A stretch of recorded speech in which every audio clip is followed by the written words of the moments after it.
Au manoir d'Érignac, avec la douceur du printemps, renaissent les craintes des années précédentes. Dans ces jardins plantés de toutes parts de buis, leurs attaques successives laissent des traces profondes, comme celle de ce champignon apparu en 2013. Reboucher des trous pareils, ça va demander des années. Et sur ces buis amoindris, l'année dernière arrive la pyrale.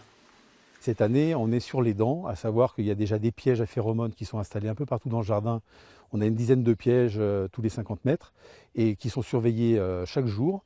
Et dès qu'on va commencer à piéger les papillons, parce que ça c'est sûr, on va avoir des vols qui vont arriver, là on déclenche les traitements. La pyrale, nouvelle terreur des propriétaires de buis, un papillon dont les chenilles et les larves voraces n'ont aucune pitié pour les arbustes. Alors quand on parle de traitement, il faut y réfléchir à plusieurs.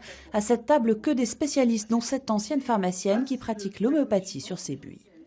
C'est une sorte d'auto-vaccin qui fait qu'à partir de la plante malade et de son prédateur ou de sa maladie, que l'on prélève en même temps, on fait une sorte d'auto-vaccination. Et très vite, en fouillant dans les massifs d'Érignac. Ça, c'est typique de la pyrale. Tout cette espèce de chevelu là, ce petit fouillis, là-dedans, vous avez la pyrale. Moi, je prélève tout ça pour faire mes préparations.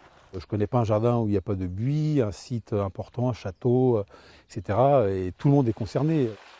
Cet hiver très doux, sans pause végétative, pourrait annoncer une prolifération du papillon.